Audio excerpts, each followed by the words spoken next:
Hello, welcome back my online classes. आज हम जो क्या है एनसीईआरटी की सीरीज करने जा रहे हैं, तो उसमें हम 3 चैप्टर कर लिए थे। तो हमारा चौथा जो लेसन है वो है, तो वो हमारा क्या है, देखो, एग्रीकल्चर, कृषि के बारे में जो जो हम बताएंगे वो है। तो ये है हमारी 8th क्लास की एनसीईआरटी की जियो की बुक। ठीक है, तो ये हम करने जा रहे हैं। देखो इसमें क्या क्या दिया हुआ है। ये देखो, यहाँ है पौधे से परिष्कृत उत्पाद तक के रूपांतर 3 प्रकार की आर्थिक क्रियाएं शामिल होती हैं। ये क्या होते हैं? प्राथमिक, द्वितीयक और तृतीयक। जो हम क्या है अपनी आजीविका कमाने के लिए जो हम काम करते हैं उनको क्रिया करते हैं, तो वो प्राइमरी, टर्सरी और है जो तृतीयक, चतुर्थक और पंचम ये एक्टिविटी शामिल की जाती है। तो ये देखो यहाँ पे कुछ दिया हुआ है। एग्रीकल्चर शब्द की उत्पत्ति लैटिन शब्दों से एगर और एग्री, जिसका अर्थ होता है मृदा, और कल्चर का अर्थ होता है कृषि करने से हुई है। ठीक है, तो ये सारी चीज दी हुई है, तो आप देख लेना, यहाँ से भी क्वेश्चन बन सकता है। तो जो स्कूल गोइंग स्टूडेंट है इसको थोड़ा सा अच्छे से देख ले। और ये स्टेट, टीजीटी, पीजीटी, ज्योग्राफी और सीटेट और भी जहाँ पे आपको क्या एसएसटी आती है उसके लिए आपको ये वीडियो हेल्पफुल हो सकती है।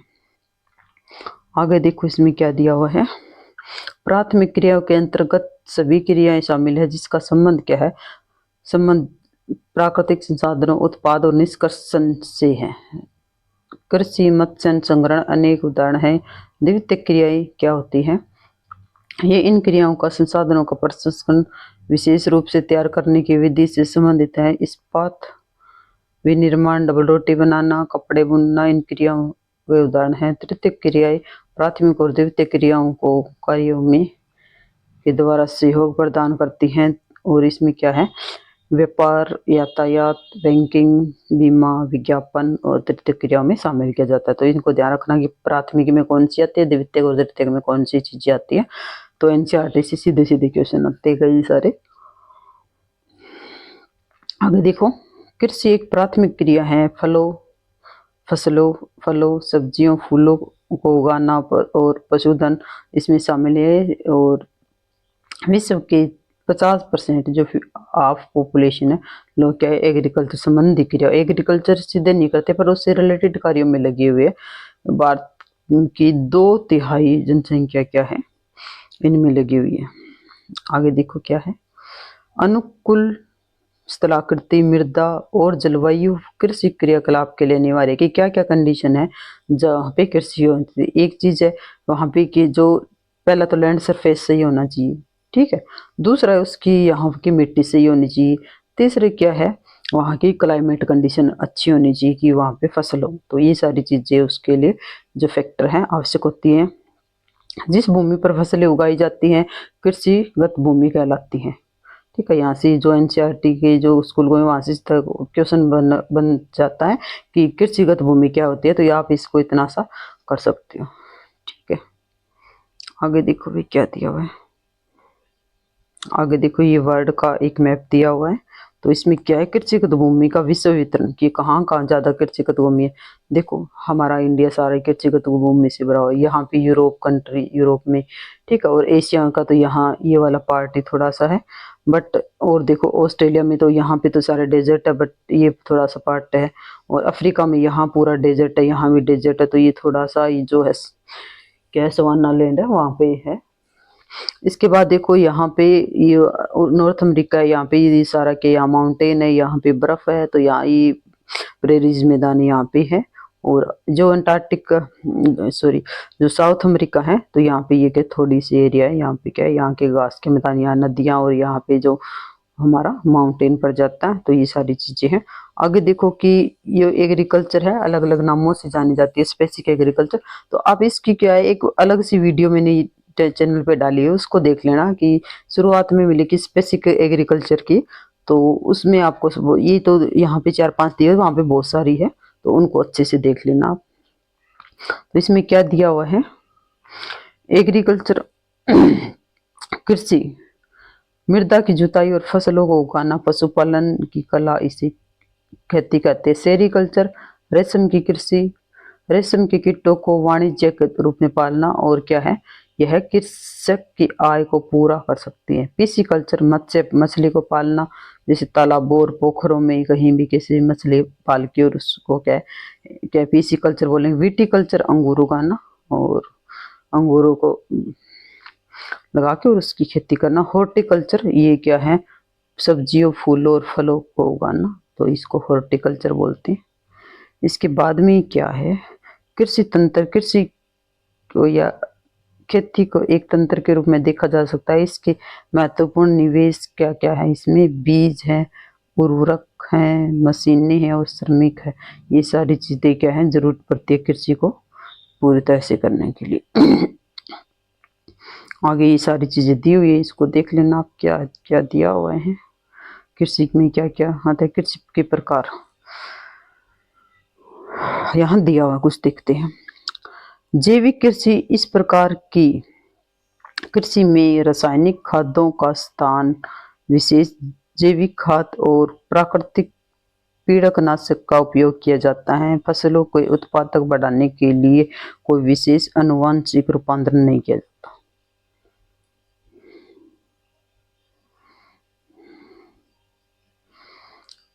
विश्व में विशेष प्रकार के विभिन्न तरीकों की कृषि की जाती है। भौगोलिक दशाओं, उत्पाद की मांग और श्रम और औद्योगिक स्तर के आधार पर कृषि को दो मुख्य प्रकारों में वर्गीकृत किया जाता है। एक तो है निर्वाह कृषि और दूसरी है वाणिज्यिक कृषि। निर्वाह कृषि क्या होती है, इस कृषि में कृषक परिवार विभिन्न क्या है, विभिन्न परिवार क्या है आवश्यकताओं की पूरा करने के लिए की जाती है। या अपनी क्या है जो जरूरत है उसी को भी पूरा कर पाती है। पारंपरिक रूप से कम उपज करने के लिए निम्न स्तरीय प्रौद्योगिकी और पारिवारिक श्रम का उपयोग किया जाता है। इसमें कोई टेक्निकल इंस्ट्रूमेंट का और क्या है यूज नहीं किया जाता। निर्वाह कृषि को पुनः गहन कृषि और आदिम कृषि में वर्गीकृत किया जाता है। गहन निर्वाह कृषि, इसमें छोटे से भूखंड में साधारण औजारों और अधिक श्रम से खेती करता है। वो कोई किसान है और अधिक धूप वाले दिनों में जल दिनों की युक्त जलवायु और उर्वरक मृदा वाले खेत में एक वर्ष में एक से अधिक फसलें उगाई जा सकती हैं। चावल मुख्य फसल है, अन्य फसलों में गेहूं, मक्का, दलहन, तिलहन ये सारी चीजें उगाता है।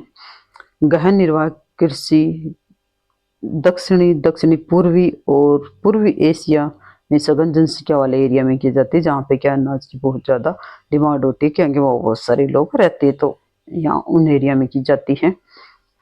गहन निर्वाह कृषि में स्थानांतरित कृषि और चलवासी पशुचारण शामिल है।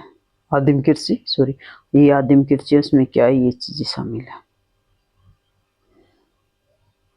स्थानांतरित कृषि अमेजन बेसिन में जो हमारी क्या है दक्षिणी अमेरिका में है, वहाँ सघन वनों में, उष्णकटिबंधीय अफ्रीका में, दक्षिणी पूर्वी एशिया में और दक्षिण पूर्वी भारत में प्रचलन है। यहाँ पे क्या है भारी वर्षा और वनस्पति तीव्र पुनर्जन्म वाले क्षेत्रों को काटकर और भूखंड को साफ करके किया जाता है। तब राख को मृदा में मिलाया जाता है। मक्का, रतालू, आलू, कसावा ऐसी फसलों को उगाया जाता है यहाँ पे।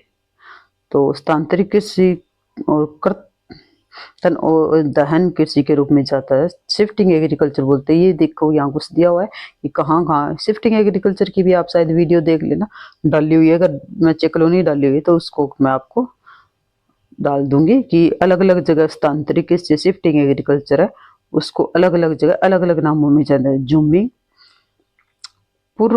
उत्तर पूर्वी भारत में मिल्पा मैक्सिमम रोको श्रीलंका में और लद्दाख मलेशिया में, तो और भी बहुत सारे हैं, कम से 20 से 30 प्रकार की मिलेगी आपको। तो इसको क्या है हम देखेंगे। चलवासी कृषि पशुचारण, चलवासी पशुचारण चारा के अर्ध शुष्क और शुष्क क्षेत्रों में मध्य एशिया और भारत के अन्य भागों, राजस्थान, जम्मू कश्मीर और में प्रचलित हैं। इस प्रकार के कृषि में पशु चारक अपने साथ और चारे और पानी एक दूसरे स्थान पर विभिन्न मार्गों में घूमते हैं। इस प्रकार की गतिविधियां जलवायु बाधाओं और भूभाग की प्रतिक्रिया स्वरूप उत्पन्न होती हैं। पशुचारक मुख्यतः ऊंट, भेड़, ऊंट, मवेशी, याक, बकरियां पालते हैं। ये पशुचारक उन परिवारों को दूध, मांस, ऊन, खाल और अन्य उत्पादन प्राप्त करते हैं। तो ये चलवासी पशुचारण है कि जो एक से दूसरे स्थान पर क्या है मौसमी प्रवास करते हैं। आगे है वाणिज्यिक कृषि। वाणिज्यिक कृषि में फसल उत्पाद और पशुपालन में बाजार के विक्रय हेतु किया जाता है। इससे विस्तृत कृषि क्षेत्र और अधिक पूंजी का उपयोग किया जाता है। अधिकांश कार्य मशीनों के द्वारा किया जाता है। वाणिज्यिक कृषि में अनाज कृषि, मिश्रित कृषि और रोपण कृषि शामिल है। ये सारी कृषि है। आगे वाणिज्यिक अनाज कृषि।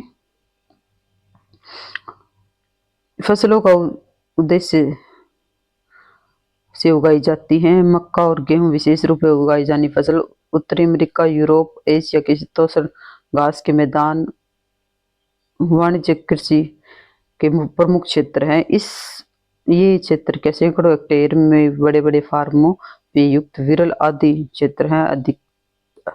अत्यधिक ठंड वर्धन काल को बाधित करती हैं और केवल एक ही फसल उगाई जाती है।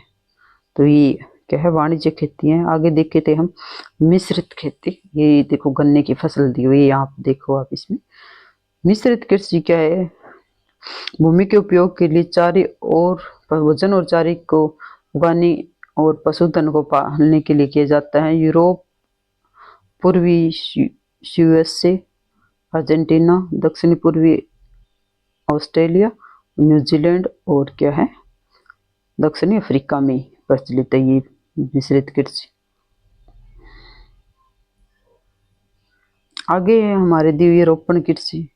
ये एक प्रकार की खेती है। रोप के जो जिसे मैंने पीछे गन्ना बताया था वो एक प्रकार की रोपण कृषि है। जिन चीजों को हमें कुछ क्या है ऐसी चीजों की जरूरत पड़ती है जिसको हम रोप के या फिर उसकी क्या है जैसे कलम काट के लगाते हैं तो उसी प्रकार से लगाई जाती है। चाय, कहवा, काजू, रबड़, केला, कपास की एक फसल है। मतलब इसकी कोई प्रजाति होगी वो क्या है रोपण द्वारा उगाई जाती है। तो ये केला है वह इसको भी रोपण के द्वारा लगाया जाता है।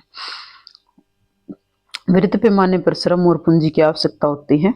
आगे ये देखो रोपण की खेती के विश्व के उष्णकटिबंधीय क्षेत्रों में उगाई जाती है। तो उष्णकटिबंधीय एरिया जहाँ गर्मी पड़ती है वहां पे रबड़, ब्राजील में कहवा, मलेशिया में रबड़ ब्राजील में कहवा, भारत में और श्रीलंका में चाय इसके उदाहरण है। आगे देखो फसलें दी हुई है। मुख्य फसलें क्या? गेहूं, चावल, मक्का, ज्वार, बाजरा ये है। कुछ रेशेदार फसलों में जूट, कपास और पेय पदार्थों में चाय और कहवा। तो चावल देखो ये मुख्य फसल है। उष्णकटिबंधीय एरिया और शीतोष्ण उष्ण और उपोष्ण कटिबंधीय एरिया में उगाई जाती है। खाने के लिए मेन फसल है। उच्च तापमान, अधिक आर्द्रता और वर्षा की आवश्यकता होती है। चिक्का युक्त जलोढ़ मिट्टी चाहिए जो क्या है पानी को स्टॉक कर सके। चीन इसके उत्पादन में प्रथम है और भारत, जापान, श्रीलंका और मिस्र में ये उगाई जाती हैं।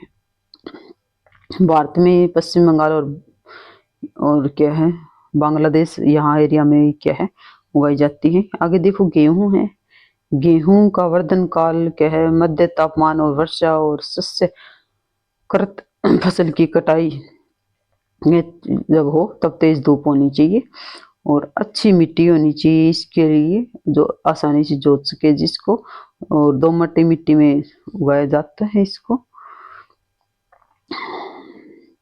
गेहूं यूएसए, कनाडा, अर्जेंटीना, रूस, यूक्रेन और ऑस्ट्रेलिया और भारत में भी उगाया जाता है। शीत ऋतु भारत में ही है, शीत ऋतु में उगाई जाता है। मिलेट मोटे अनाज जो बलुई और कम उपजाऊ मिट्टी में भी उगाए जा सकते हैं। कम वर्षा और उच्च जहाँ तापमान होता है उच्च वहाँ भी उगाए। कौन कौन से? ज्वार, बाजरा और रागी, ये भारत में प्रमुख फसल है मिलेट वाले, मिलेट मोटा अनाज। आगे देखते हैं हम नाइजीरिया, चीन और नाइजर, ठीक है, ये यहाँ पे उगाए जाते हैं। मक्का, तापमान, वर्षा, अधिक धूप की आवश्यकता होती है। सुअवायु मृदा। मक्का क्या है? उत्तर अमेरिका, ब्राजील, चीन, रूस, कनाडा, भारत और मेक्सिको में उगाया जाता है ये। कपास, इसकी वृद्धि के लिए उच्च तापमान, हल्की वर्षा और 200 से 300 दिन तक क्या है? पाला रहित तेज चमकीली धूप की आवश्यकता होती है, क्योंकि उसको फसल को पकने के लिए, जिसमें क्या है उसकी खिल सके वो कपास, उसके लिए तेज चमकीली धूप की आवश्यकता होती है। काली और जलोढ़ मिट्टी में उगाई जा सकती है। चीन, यूएस से भारत, पाकिस्तान, ब्राजील और मिस्र कपास में उत्पादन में अग्रणी है। यह क्या है? यहाँ से कच्चा सूती वस्त्र उद्योगों के लिए कच्चा माल प्राप्त होता है उनको। आगे पटसन, उसको सुनहरा रेशा भी बोला जाता है। इसी धागा सीधा क्वेश्चन आता है आपका कि कौन सी फसल जिसको हम सुनहरा रेशा, या सुनहरा रेशा किसको बोलते हैं, या पटसन को दूसरे किस नाम से जाना जाता है, तो कैसे भी आ सकता है या इसके क्वेश्चन। यह जलोढ़ मिट्टी में उगाया जाता है। इसके उच्च तापमान, भारी वर्षा और आर्द्रता युक्त जलवायु की आवश्यकता होती है। यह फसल उष्ण कटिबंधीय क्षेत्रों में उगाई जाती है। भारत और बांग्लादेश में पटसन उगाया जाता है। कॉफी, पेय पदार्थों में गर्म और आर्द्र जलवायु में सुवाहित दोमट मृदा की आवश्यकता होती है। इस फसल की वृद्धि के लिए पर्वतीय ढाल अधिक उपयुक्त है। कॉफी ब्राजील में अग्रणी है। इसके पश्चात भारत और कोलंबिया में भी उगाई जाती है। आगे देखो, दूसरा पेय पदार्थों में आया हमारा आता है चाय। एक पेय पदार्थ है और इसकी पत्तियों की वृद्धि के लिए ठंड जलवायु और वर्ष भर समवितरित उच्च वर्षा की आवश्यकता होती है। इसके लिए सुवाहित दोमट मृदा और मंद ढाल की, क्योंकि ढलानों की आवश्यकता होती है। कि ढलान क्यों आवश्यकता है? कि इसकी जड़ों में पानी नहीं ठहरना चाहिए, बस वरना पौधे गल जाते हैं। ठीक है, तो सुवाहित मिट्टी की जो है और ढलानों की आवश्यकता होती है। पत्तियों को चुनने के लिए अधिक संख्या में श्रमिकों के लेबर की बहुत ज्यादा आवश्यकता होती है इसमें। कृषि का विकास, ये देख लेना आप, थोड़ा सा इसको पढ़ लेना।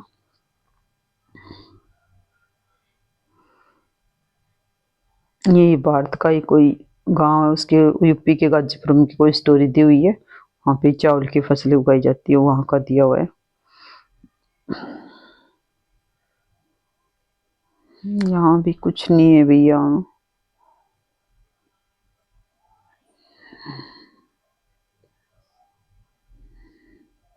फार्म हेक्टेयर दिया हुआ है यहाँ पे कुछ एक थोड़ा सा, कि यूएसए में प्रति 250 हेक्टेयर होता है, और कुछ नहीं है यहाँ पे याद करने वाला। हाँ, कुछ नहीं है।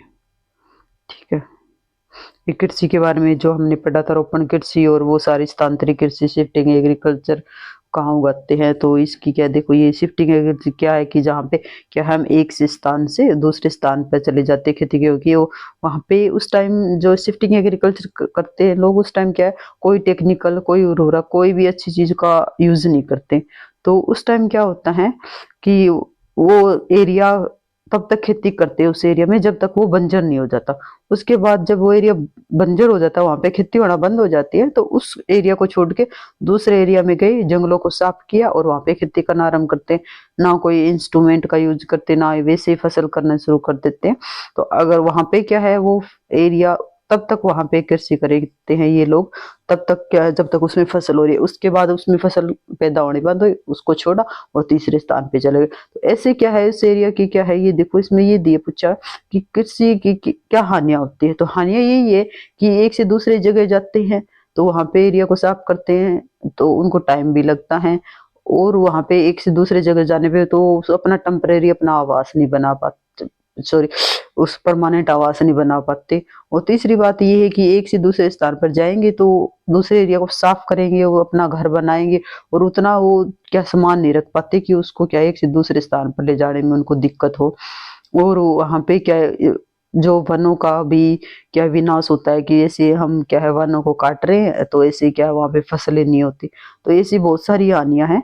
तो आप भी सोच सकते हैं कि अगर आपको सामान एक से दूसरी जगह उठाना पड़े तो आप कितना का सामान को कलेक्ट करके रखोगे, और अपने क्या है इन आजीविका नहीं बना पाते भाई ये लोग कि ऐसे इंस्ट्रूमेंट का सीधा यूज करते, ना कोई फर्टिलाइजर का यूज करते, ना अच्छे बीजों का यूज करते, ना इनके पास कोई इंस्ट्रूमेंट है, ना जो टेक्निकल मशीनें वगैरह है, लेबर बस लगे रहते हैं। तो बहुत सारी नुकसान है। रोपण कृषि में मैंने आपको गन्ना का एक पिक्चर बताई थी, तो वही कृषि है कि जिसको कहे एक कलम के रूप में बोया जाता है, तो वो रोपण कृषि है। ठीक है, ये सारा हमारा जो है लेसन था। तो इसी तरह आप अगर चैनल पे नए हैं तो इसको लाइक शेयर और सब्सक्राइब कीजिए, और अगर आपको वीडियो पसंद नहीं आई तो कमेंट करना नहीं भूलिए आपको वीडियो कैसी लगी। Thank you.